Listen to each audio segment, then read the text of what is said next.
Jadi orang itu harus jadi manusia merdeka. Selagi dia belum merdeka, dia itu tidak wajib haji. Jadi kemerdekaan itu jangan dianggap enteng, Bu. Kita kumpul malam hari ini, oh ngapain lah 17 Agustus lagi. Bukan persoalan tanggal 17 Agustusnya, tapi kita harus melihat ke belakang para pendahulu-pendahulu kita, para pejuang-pejuang kita, para syahid-syahid kita, datuk nenek moyang kita yang bersusah payah memperjuangkan kemerdekaan Indonesia. Itu yang mahal. Berterima kasihlah, bersyukurlah kepada Allah karena kita diberikan nikmat kemerdekaan yang sangat besar ini.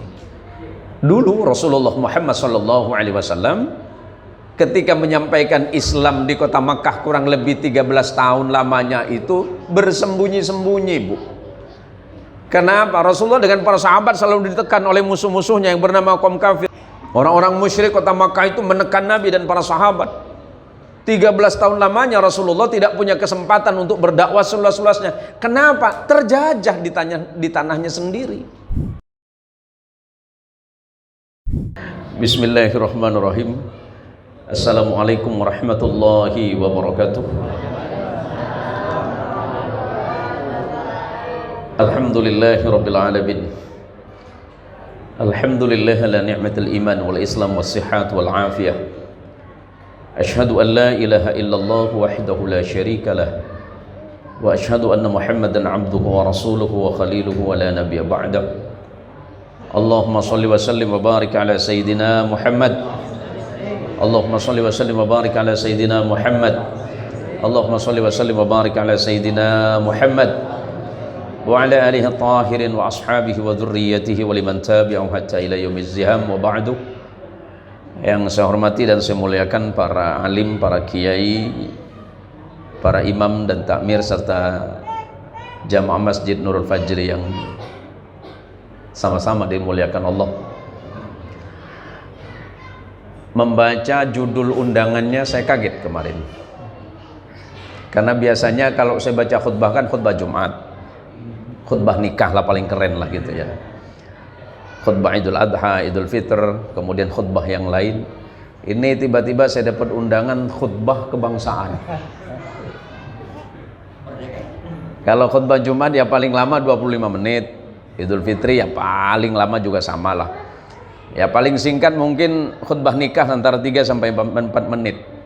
Nah berhubung ini khutbah kemerdekaan kayaknya cuma 17 menit paling lama ini. Ya Pak Yai ya. Karena saya susah mengawalinya mulainya dari mana gitu. Tetapi malam hari ini saya sangat berbahagia karena saya dapat cincin baru, Ibu. Cocok pula dengan warna baju saya ini. Ya. Oh gitu ya. Tadi ada yang nawar 16 miliar ini, Bu. Tapi sama jarinya, Ibu. Kenapa saya malam ini harus berbahagia?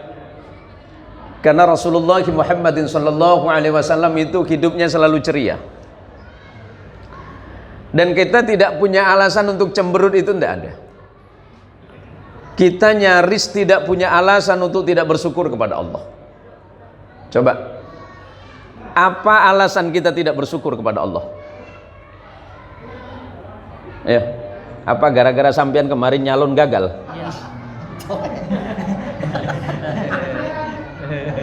Jadi orang itu harus jadi manusia merdeka. Saya tadi subuh ya, Yai, apa kemarin ya? Subuh tadi ya?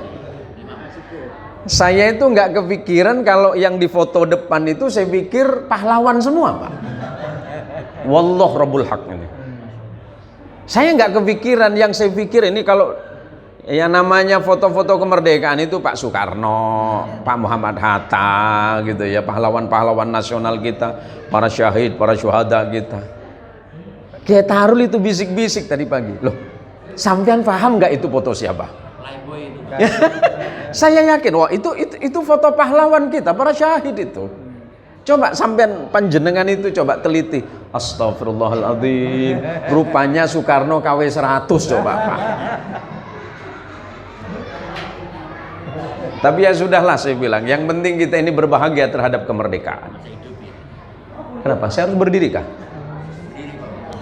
Saya dari tadi pagi, siang, sore itu Pak ceramah terus, masa harus berdiri lagi nih Pak? Oh ini maksudnya biar gitu kelihatannya. Oh, gitu ya. Ya Allah, susahnya kalau Ustadz viralnya seperti ini Bu. Jadi begini Bu, kenapa malam ini kita berbahagia?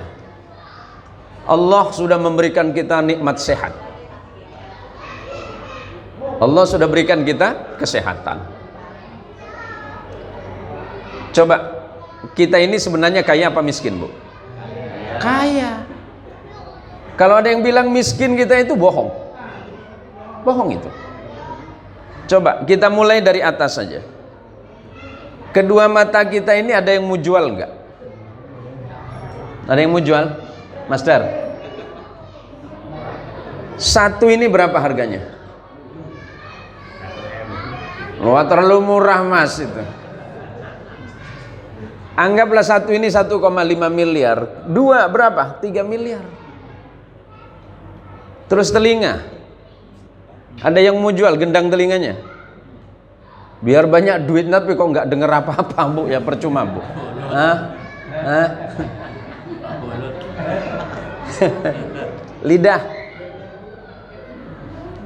Lidah ini mahal, kecuali yang kiloan di pasar.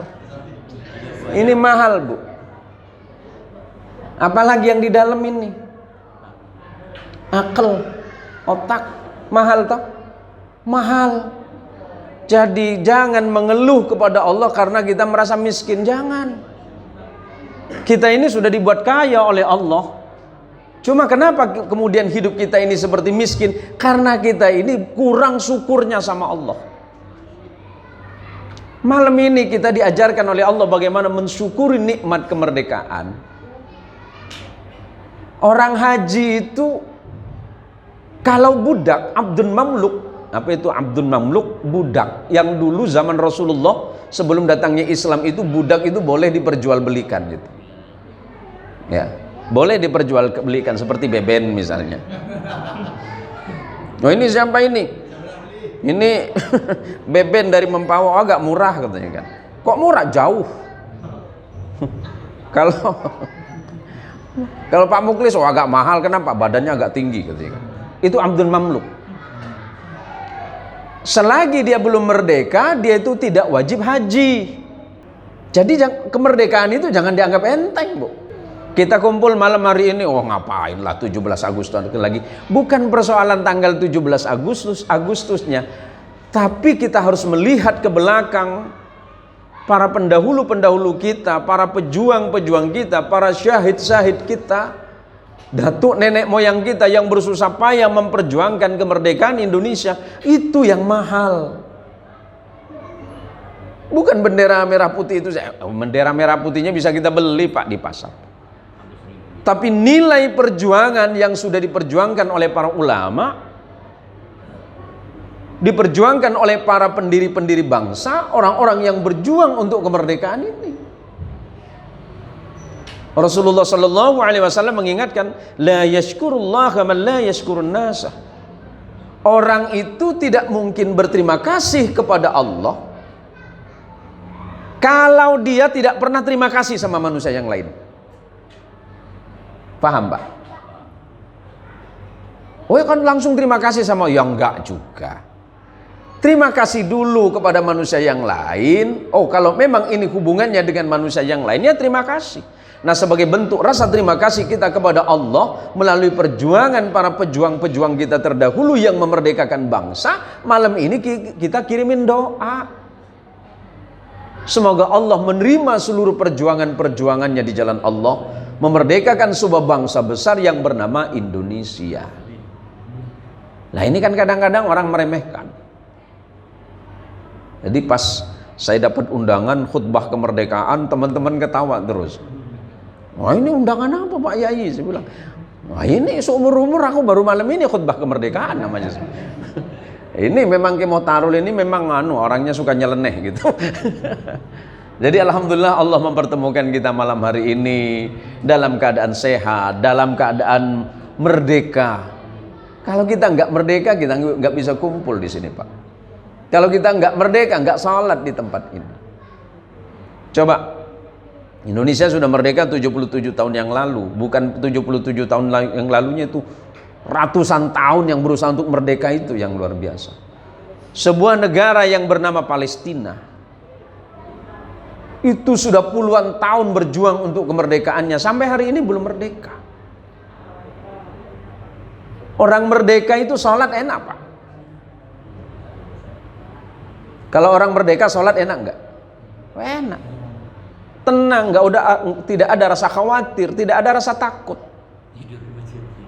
Bahkan sampai tidur di masjid malah itu.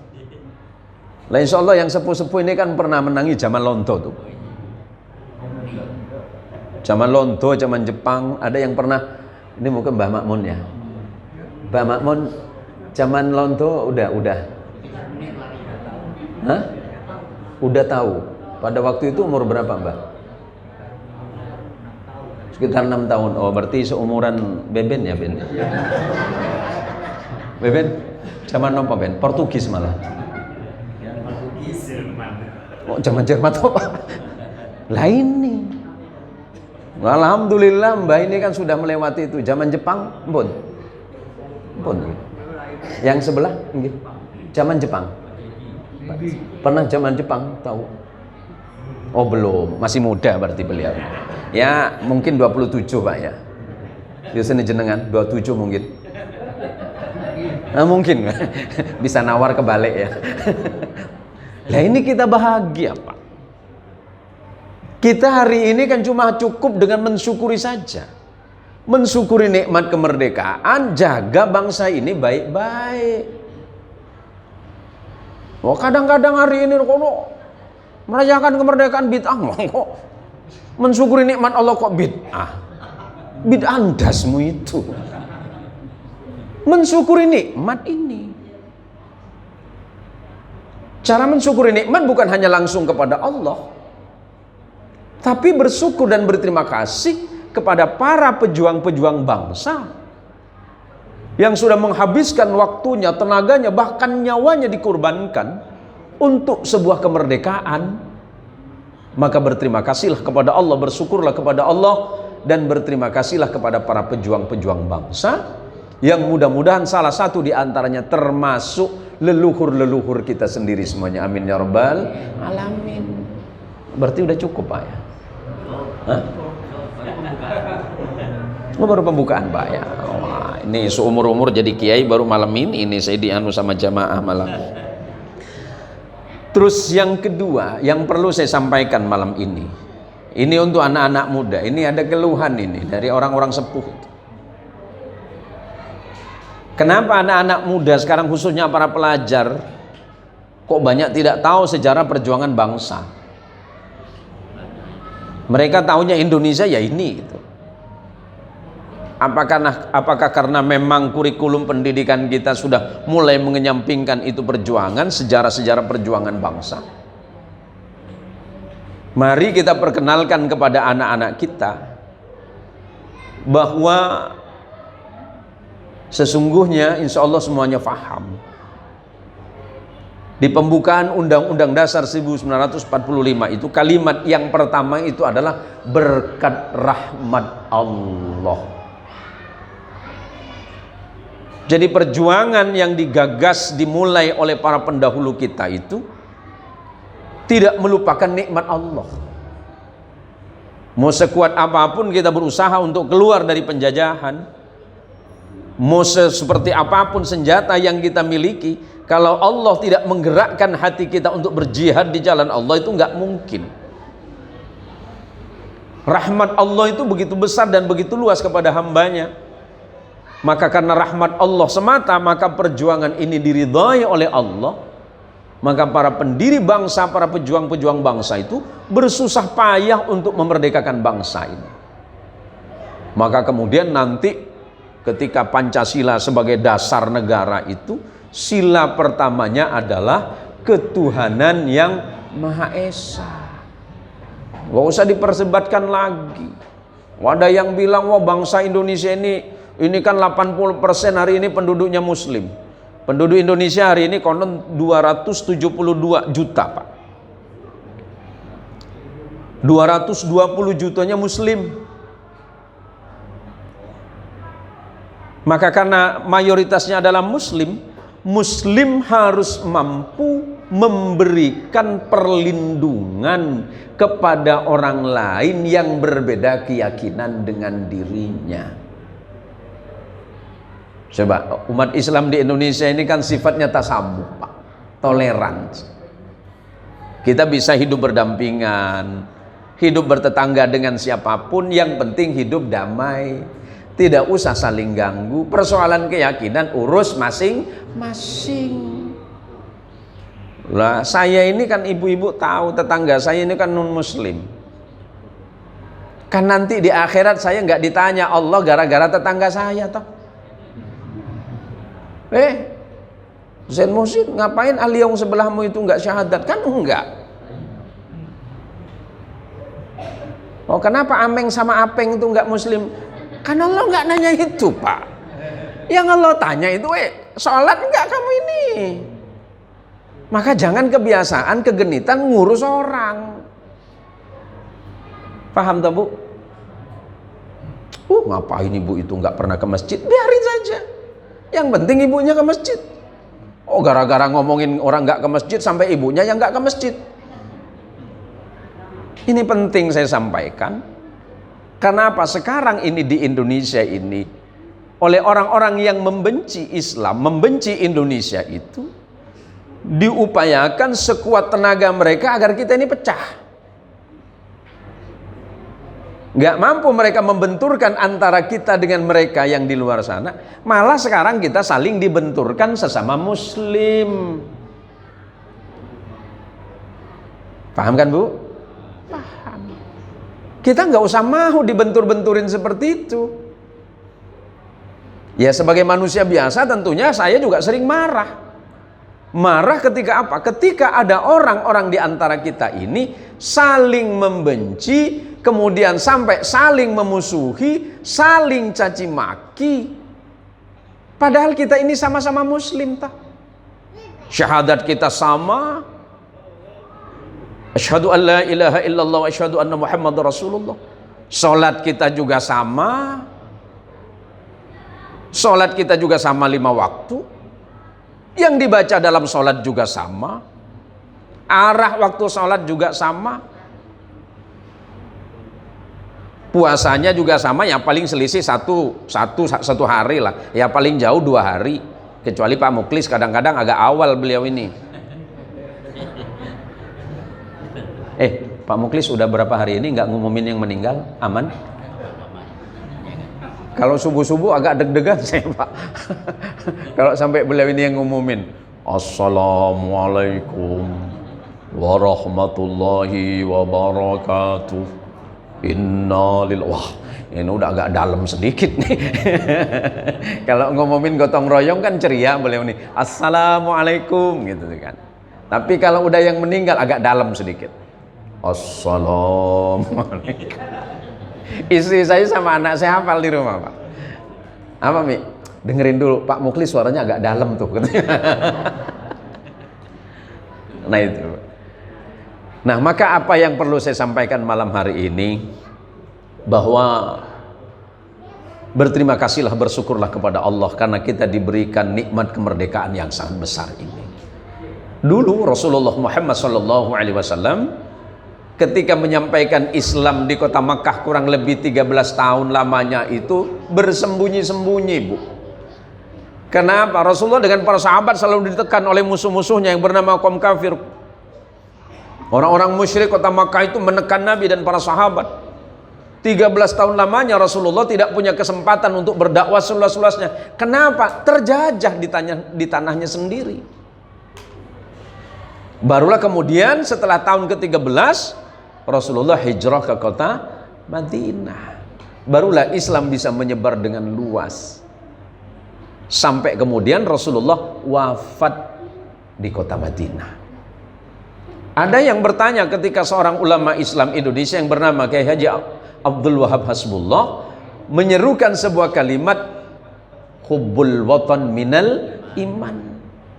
Wah, ditentang oleh orang-orang, itu kan bukan hadis, itu kan makalahnya ulama. Loh, saya tanya, Pak Muklis lahir di mana? Pak Muklis lahir di Pontianak. Cinta Pontianak enggak? Oh, jangan suka anak buah Pak Muklis. Oh, mutarannya di Pontianak. Berarti karena alasan itu ya. Sederhana sekali itu. Ustaz Yakub lahir di Gunung Kidul. Nah, saya kemarin pengajian di Jogja pertama kali Gunung Kidul itu. Alhamdulillah jalannya mantep. Berkilo-kilo. Gunung Kidul ya. Saya pengajian di daerah Beji. Beji apa Beji itu? Beji ya. Saya pengajian daerah Beji. Kalau Ustaz sama. Di mana? Oh, Sleman. Oh, berarti bekas kerajaan Nabi Sulaiman ya. Oh, di Sleman ya. Sleman, saya waktu itu pengajiannya malam kedua saya di Gunung Kidul, kemudian ke Sleman sama Bantul, itu ada jadwal juga saya di situ. Bahkan ulama-ulama zaman dahulu itu bangga dengan tanah kelahirannya. Pernah dengar Syekh Abdul Qadir Jailani? Nama Jailani itu dinisbatkan atau disandarkan kepada kampung halamannya yang bernama Jailan atau Gailan. Maka beliau menyebutkan dirinya Abdul Qadir Al-Jailani karena lahirnya di Jailan. Kemudian ulama besar Hujjatul Islam Imam Abu Hamid Muhammad bin Muhammad Al-Ghazali, karena beliau lahirnya di Ghazal maka dijuluki Al-Ghazali. Yang biasa sering kita baca kitab-kitabnya itu ada namanya Imam Nawawi, karena beliau lahir di sebuah kota yang bernama Nawa, maka menjuluki dirinya dengan Nawawi. Seorang ahli tafsir terbaik bernama Imam Ibnu Jarir At-Tabari, karena lahir di Tabaristan. Ada lagi seorang ulama tafsir yang bernama Imam Qurtubi, karena kampung kelahirannya itu Cordova, Spanyol. Dalam bahasa Arab disebut Qurtub, bahasa Spanyolnya Cordova. Imam hadis terbaik namanya Imam Bukhari. Kenapa dijuluki Imam Bukhari? Karena lahirnya di Bukhara. Muridnya bernama Imam Muslim An-Naisaburi, karena lahir di Nisapur. Itulah Bu. Jadi kalau seandainya Kang Ujang lahir di mana Kang Ujang? Al Singaparna, nggak lucu ya? Asa kurang lucunya. Oh, naon itu? Hah? Alah, apalagi asu medang. Asu medang mah tahu gitu. Nah, itu menunjukkan bahwa ulama-ulama itu cinta dengan tanah kelahirannya. Yang paling dekat sajalah. Syekh Nawawi Al-Bantani ketika menjadi mufti di Makkatul Mukarramah, beliau kan lahirnya di Tanara, Banten. Maka beliau dijuluki Syekh Nawawi Al-Bantani. Ada lagi Syekh Muhammad Arsyad Al-Banjari, karena lahir di Banjar. Yang paling dekat dari Sambas, Syekh Khatib As-Sambasi, karena lahirnya di Sambas. Jadi ulama besar yang menggabungkan Thariqah Qadiriyah dan An-Naqsyabandiyah. Yang paling terakhir wafat tahun 90, ulama hadis dari Indonesia yang paling dikenal di Timur Tengah itu namanya Syekh Yasin Al-Fadani, karena lahir di Padang, karena beliau itu orang Padang. Ada lagi ulama besar namanya Syekh Abdus Somad Al-Falimbani, karena Syekh Abdus Somad itu ulama besar di Hijaz dan asalnya dari Palembang. Lah kita ini, mau coba saya Zain Muhsin Al-mana ya? Hah? Jangan Al-Setani ya. Ulama-ulama zaman dulu itu bangga dengan tanah kelahirannya. Masa kita nggak bangga dengan Indonesia? Indonesia ini adalah tanah yang makmur, Pak. Tanah yang kaya raya. Semuanya ada di Indonesia. Maka syukurilah itu semuanya. Dan contoh kita adalah Rasulullah Muhammad SAW. Ketika beliau berada di kota Madinah, beliau selalu merindukan kota Makkah, tanah kelahirannya.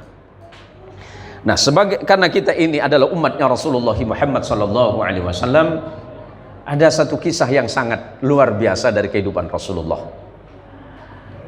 Ada seorang ahli tafsir yang bernama Syekh Abdurrahman bin Nasir As-Sa'di, seorang ahli tafsir di abad ke-14 itu,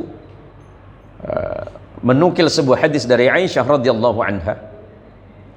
Ketika Sayyidah Aisyah ditanya tentang Rasulullah sallallahu alaihi wasallam, "Ya Aisyah, wahai ibunda kami Aisyah, seperti apakah akhlak Nabi sallallahu alaihi wasallam?" Beliau menjawab, "Kana khuluquhul Qur'an." Sesungguhnya akhlak Rasulullah sallallahu alaihi wasallam itu adalah Al-Qur'an. Suatu hari ada seorang miskin datang kepada Nabi membawa semangkuk anggur. Karena biasanya kebiasaan Nabi Shallallahu Alaihi Wasallam, kalau ada makanan atau apapun Rasulullah selalu membaginya. Ketika Rasulullah sedang berkumpul dengan sahabat di tengah terik yang panas, tiba-tiba ada orang datang membawa semangkuk anggur. Seorang petani miskin ini datang dengan tergesa-gesa hanya untuk memberikan semangkuk anggur kepada Rasulullah Sallallahu Alaihi Wasallam. Dia berharap kemudian anggur itu dinikmati oleh Rasulullah. Dan kemudian Rasulullah menikmati anggur itu, dimakan satu persatu sama Rasulullah. Si petani tadi nanya, "Ya Rasulullah, apakah anggur saya enak?" Luar biasa, kata Nabi. Anggurmu ini enak sekali, kata Nabi. Belum pernah aku memakan anggur seenak ini. Dimakan terus, butir demi butir dimakan oleh Rasulullah, dinikmati oleh Rasulullah. Nah, sahabat yang ada di sekitarnya ini diam. Tidak biasanya Rasulullah menikmati makanan tidak dibagi. Kok tiba-tiba Rasulullah memakan anggur itu sendirian? Sahabat mulai curiga ini. Loh, tumben Rasulullah, apakah Rasulullah lapar atau bagaimana? Sampai kemudian anggur ini habis. Kemudian orang ini senang karena melihat Rasulullah menghabiskan anggurnya. "Ya Rasulullah, bagaimana dengan anggurku?" Luar biasa enak sekali, kata Rasulullah. Kemudian orang ini bergegas pulang dan hatinya luar biasa karena anggur yang disuguhkan kepada Rasulullah itu habis. Setelah orang ini pulang, sahabat nanya, "Ya Rasulullah, nggak biasanya Anda itu makan itu sendirian. Kenapa nggak dibagi dengan kami?" kata sahabat. Apa jawaban Nabi? "Wahai sahabat semuanya, kalian tahu kenapa aku menghabiskan anggur itu sendirian dan aku tidak membagi kepada kalian?" "Tidak ya Rasulullah, anggurnya asam," kata Nabi. Sahabat diam semua. "Ya, kalau asam kenapa tidak dibagi kepada kami ya Rasulullah? Justru kalau seandainya aku bagi untuk kalian, aku khawatir kalian membuat orang itu kecewa." Maka Rasulullah lebih senang kemudian anggur itu dinikmati sendirian, karena Rasulullah punya keyakinan kalau ini dibagi kepada sahabat yang lain, pasti komentarnya aneh-aneh, pasti akan menyakiti kepada orang yang memberikan. Begitulah akhlak Rasulullah Muhammad Sallallahu Alaihi Wasallam. Beliau mau mengorbankan dirinya demi umatnya.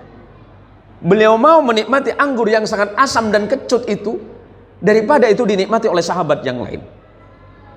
Luar biasa. Begitulah akhlak Nabi kita Muhammad Sallallahu Alaihi Wasallam. Berbanding terbalik 1700 derajat dengan punya kita. Kalau kita dikasih makanan sama orang, enak nggak Pak? Enak. Kasih ayam, mati ayamnya ini. Mbok ya sekali-sekali Pak, kita belajar menghargai orang lah. Karena iya Pak Muklis kan kira-kira begitu ya. Udah minjem motor punya orang, diomongin lagi, udah lama nggak diservis ya. Nggak enak kali motornya. Padahal udah bolak-balik ngabisin bensin coba. Lah, berani nggak kita itu menghargai orang lain yang sudah bersusah payah memberikan itu kepada kita? Walaupun mungkin bajunya kurang bagus, jahitannya kurang rapi, terus warnanya agak mencolok, ada tetangga nanya, "Bu, cocok nggak baju saya?" Cocok sekali, Mbak. Memang Mbak itu orangnya kan cantik ya. Pasti, pakai ini lebih cantik, Mbak. Ada yang ngomong nyakitin. Memang tak beri lah kan muka kau gitu kan. Muka dengan baju kau tuh tabrakan tau ndak gitu. Sakit ndak? Sakit lah. Ya Allah. Atau setidaknya berani enggak istri atau suami berani mengurangi untuk nyakitin pasangannya, termasuk saya lah gitu. Caranya gimana? Pernah nggak bapak-bapak kalau pagi-pagi itu suka ngopi di luar sana? Lebih seneng ngopi di rumah apa di luar sana? Nggak, jujur saja nih. Hah? Alasannya apa? Di rumah kan gratis. Yang buatkannya Pak cantik-cantik Pak. Wah, Allahu Akbar, Pak. Emang mata keranjang rupanya. Memang playboy cap kapak lah kawan saya nih. Alasannya ternyata satu, nggak ada senyum. Kalau di luar itu kan nanyanya enak. Misalnya jangan bohong lah, tadi kita ketemu sama Ketarul lah. Ada Nyai enggak? Enggak, saya kan cuma cerita nih Nyai. Ibu Nyainya Ketarul ya, saya ditelepon, "Pak Nyai ada di mana nih?" "Saya lagi ngopi ini di sini nih." Ini mumpung di masjid gosip boleh kan Pak? Gosip membawa bencana ini. Ada orang bilang begini, saya tanya, "Kenapa kamu itu senang ngopi di luar?" Di luar kan harus bayar. Iya, gimana saya mau ngopi di rumah Pak Yai? Kalau kita ngopi di luar itu kan kita duduk, pertanyaannya udah enak loh. "Pak, mau minum apa Pak?" "Kopi panas dingin." Yang menggigil. Panas sama dingin dicampur kan menggigil tuh kopi. Jadi kan enak cara menyajikannya tuh. "Terima kasih Pak." Pas kita mau pulang pun masih ngomong, "Terima kasih atas kunjungannya, mudah-mudahan kembali lagi ke sini." Kan enak no. Ini pagi-pagi bini kelendang-kelendong cedar. Kelendang-kelendong cedar. Ya Allah, mimpi apa bini gue tadi malam gitu kan? Sambat di mana coba? "Mi, kopi lagi. Tambah hitam tuh kulit." Astagfirullahaladzim. Kulit saya kan udah hitam, Bu. Dikata-katain sama bini tambah hitam rasanya. Kayak tamu aja. Udah 22 tahun kok. Tahu. Iya kan tinggal nyalain kompor. Iya tahu. Itu kopinya sebelah sana. Gulanya sebelah sini. "Mi, ini kopi, ini gula apa garam?" Ya kira-kira sendiri. Ya kan warnanya sama, Mi. Ya kan sama dengan nomor HP di teleponmu itu. Siti padahal tapi namanya Joko.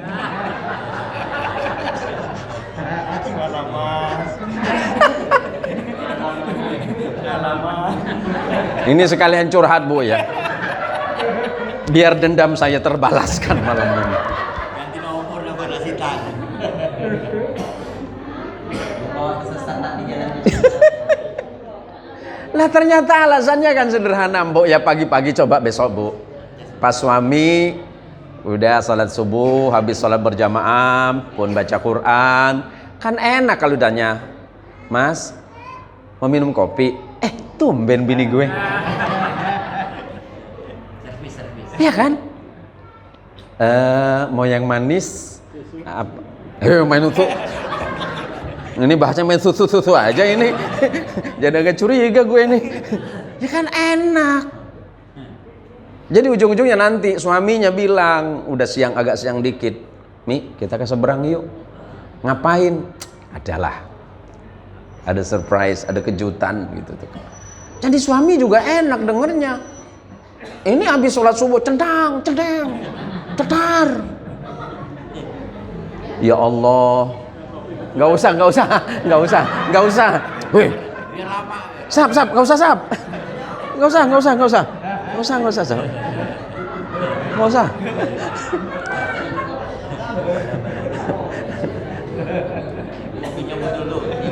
Lah itu kan akhlak Nabi, Bu.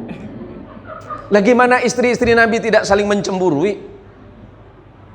Suatu hari Aisyah radhiyallahu anha bintu Abu Bakr, Rasulullah itu kan punya istri yang sangat muda namanya Aisyah radhiyallahu anha, putrinya sahabat Abu Bakar Siddiq radhiyallahu anha.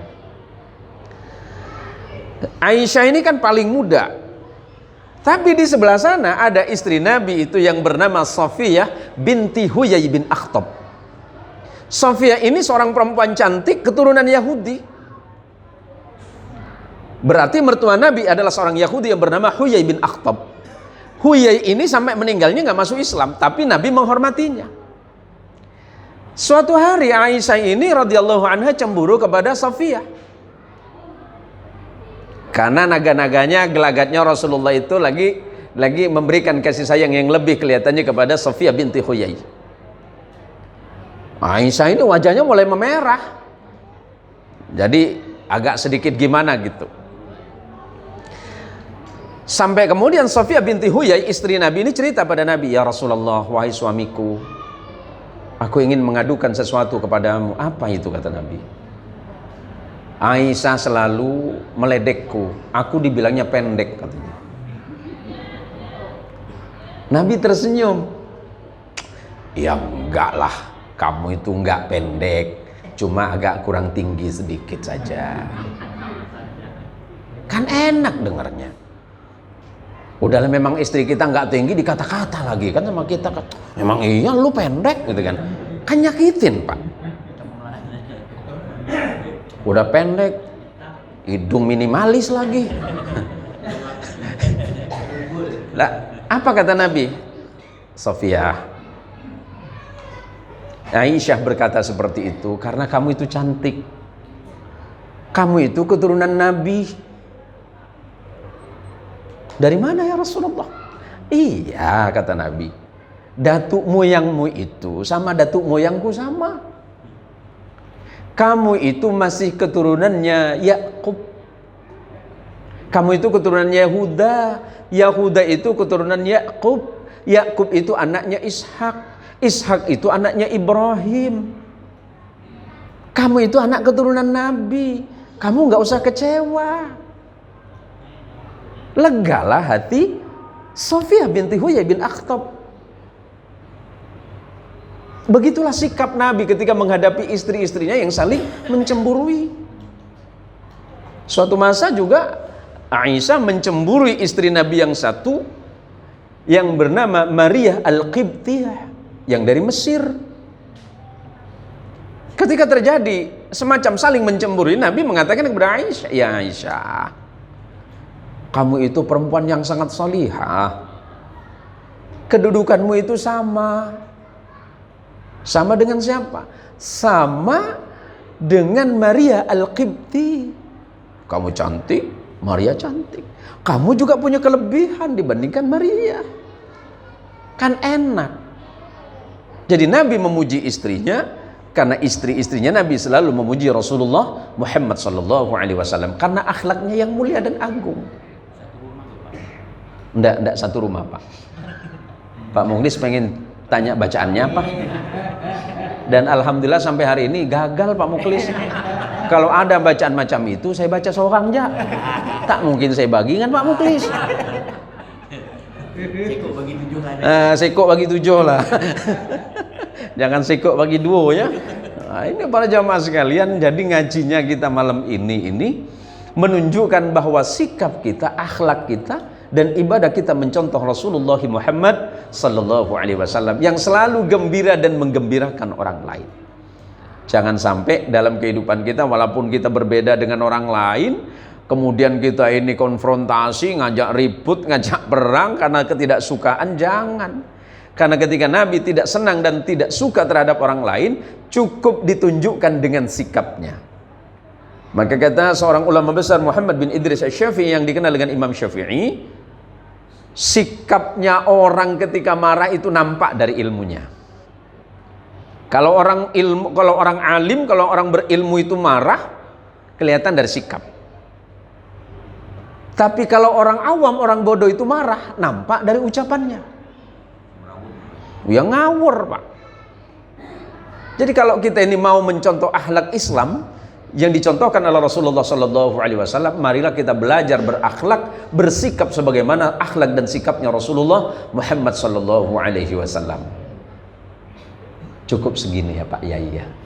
Ini kan nampaknya lebih 17 menit ini. Ini udah lebih dari khutbah nikah, lebih dari khutbah Idul Fitri ini. Nah, jadi habis ini kan ada tumpeng ya Pak Yai. Hah? Hah? Ingkung 7 ya. Nah, saya tidak makan di sini, bungkus ya 2 ya. Iya. Oh, boleh. Wah, ini nambah nampaknya ini. Hah? Bismillah. Assalamualaikum Pak Kiai. Pertanyaannya selain ini, saya kan tidak ikut berjuang kemerdekaan ngangkat bedil. Tapi saya bersyukur Indonesia merdeka. Nah, pertanyaannya kan, kita udah merdeka sekarang ini kan kita wajib mengisi kemerdekaan. Apa kita mengisi dompet atau spare part atau kasur gitu kan? Untuk kehidupan gitu. Jadi yang kita isi ini kemerdekaan untuk kita umat muslim di bidang ibadah dan negara ini. Mungkin ibu-ibu apa dalam rumah tangganya dan kita apa? Ya. Saya mengembalikan kepada kaidah yang sederhana, mudah-mudahan tidak salah pun saya mohon maaf, yang namanya manusia itu kan dasarnya. Bahwa Imam Syafi'i itu dalam Ar-Risalah pernah berkata seperti ini, bahwa al-insanu abdul ihsan, bahwa manusia itu sebenarnya adalah kaulo dari kebaikan. Manusia itu pasti akan tunduk dan patuh kepada kebaikan. Kebaikan yang dimaksud adalah Allah sudah memberikan nikmat merdeka untuk kita. Kita tidak bersama-sama memanggul senjata, enggak harus perang, enggak harus lari dikejar-kejar pelonto zaman dulu, enggak harus lari dikejar Jepang. Tapi kita cukup bagaimana menjaga nikmat kemerdekaan yang luar biasa ini.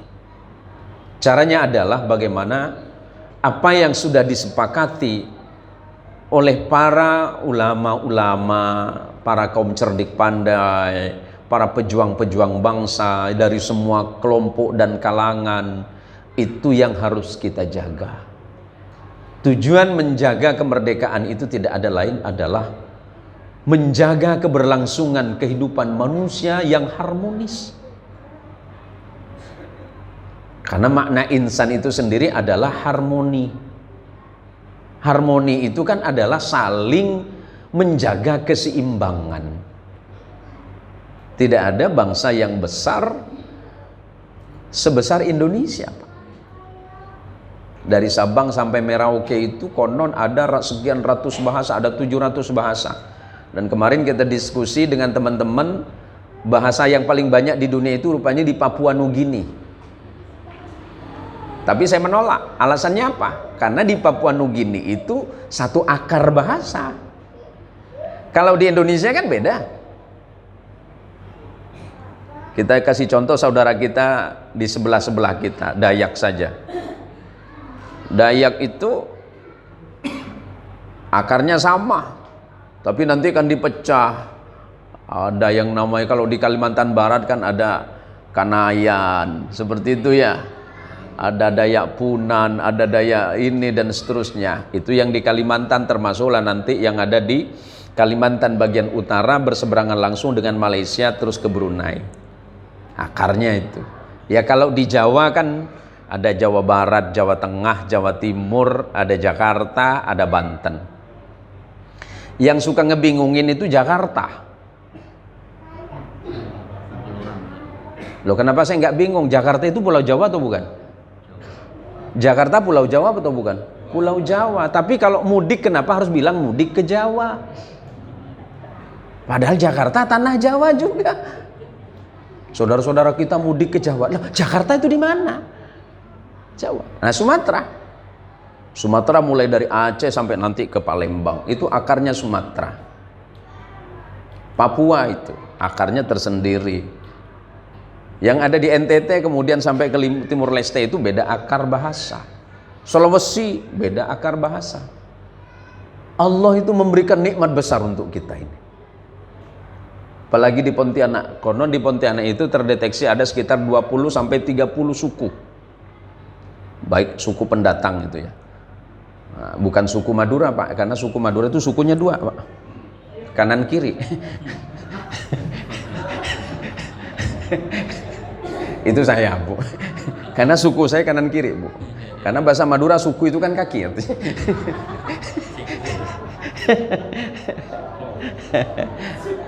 Jadi ini kan tinggal kita bagaimana mensyukuri nikmat dengan menjaganya, menjaga keseimbangan saja. Jangan kita lagi saling berdebat hanya karena perbedaan-perbedaan tertentu. Ini yang lebih aneh lagi lebih aneh lagi kalau melihat Indonesia ini, Indonesia ini harus jadi negara Islam. Loh, yang memerdekakan siapa? Yang ngotot pengen jadikan Indonesia negara Islam siapa?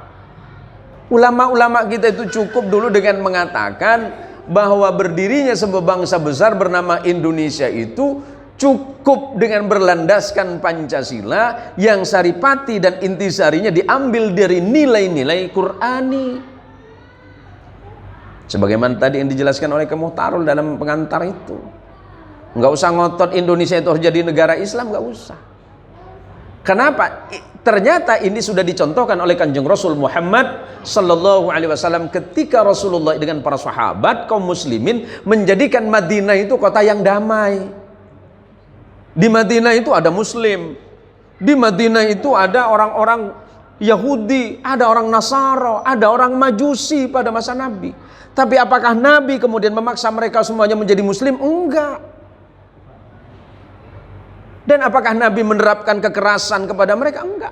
Karena memang Allah sudah mengingatkan, "Fabima rahmatin minallahi linta lakum, walau kunta faddan ghalidhal qalbi lanfaddu min hawlik fa'fu anhum wastaghfir lahum wa syawirhum fil amri.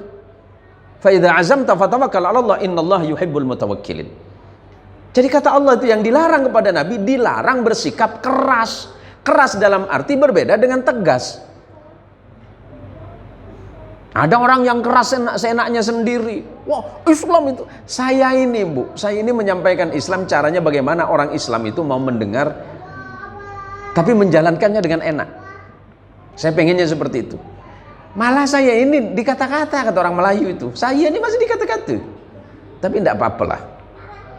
Yang penting jangan ketahuan saya.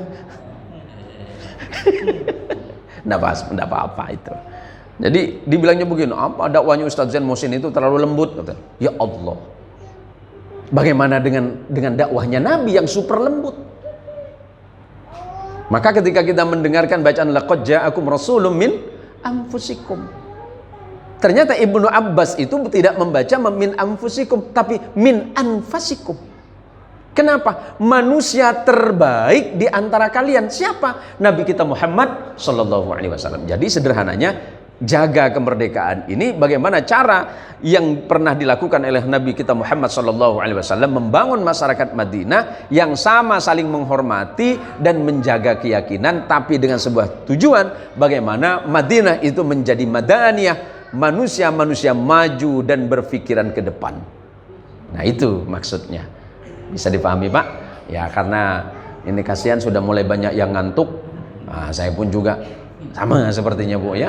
Alhamdulillah, mudah-mudahan majelis ini, majelis Nurul Fajri ini senantiasa mendapatkan ridho dari Allah Subhanahu wa taala, dan kita senantiasa diberikan kemerdekaan yang paripurna.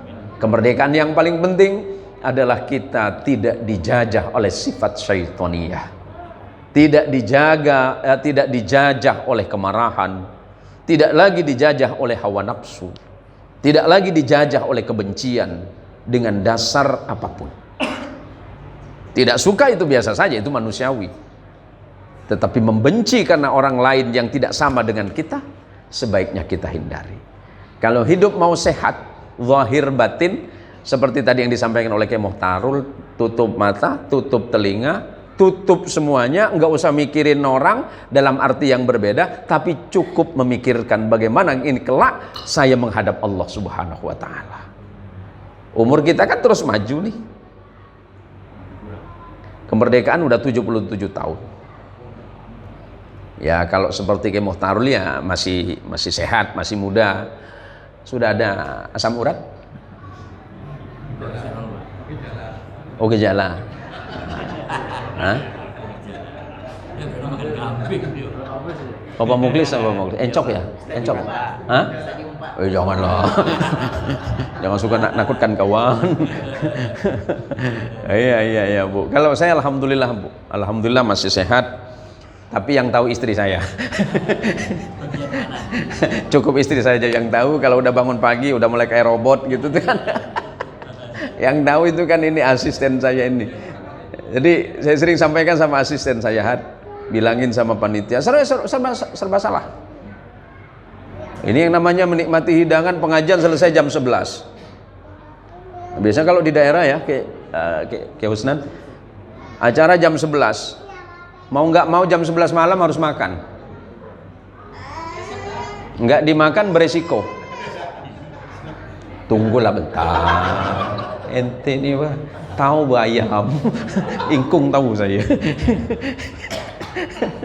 Nggak dimakan macam mana. Sampai akhirnya asisten saya bilang begini saja, Bah. Nanti saya sampaikan panitia kalau Abah tuh makannya nggak usah. Malah nanti saya dibilangnya kiai cerewet lagi gitu tuh kan. Enggak, karena istri saya itu kalau sudah banyak undangan seperti itu udah mulai cemas, Pak. Keluhannya mulai datang. Mulai yang sakit pinggang lah. Mulai yang persendian mulai panas lah. Tapi nggak dimakan gimana Pak? Tapi dimakan beresiko. Masa saya minta bungkusin? Tapi itulah. Tapi ya mudah-mudahan malam ini dan seterusnya Allah jadikan kita manusia-manusia yang senantiasa mendapatkan rahmat dan ampunan dari Allah Subhanahu wa Ta'ala. Terima kasih Kiai Mukhtarul yang selalu menggagas ide-ide besar. Makhluk seperti beliau harus dilindungi, Pak. Ya, saya sering marah. Saya sering marah kalau ke daerah itu. Oh, jadi nambah lagi ceramah ini. Saya sering marah ke daerah kalau di daerah itu ada guru ngaji nggak betah. Ya bukan pesanan dari beliau, enggak. Jangan dikira oh, ini kayak Yakub kayaknya pesanan, enggak. Kalau ada guru ngaji di daerah mulai enggak betah. Yang mestinya guru ngaji itu, Pak. Mohon maaf, kayak Yakub, saya cuma cerita guru ngaji di kampung saya itu. Jangan sampai guru ngaji itu mulai enggak betah dari kampung.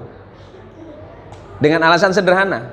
Kalau guru-guru ngaji di kampung-kampung di pedalaman itu kan saya tanya, alasannya sampean ninggalin kampung ini apa? Ya, ekonomi Mak Nyai.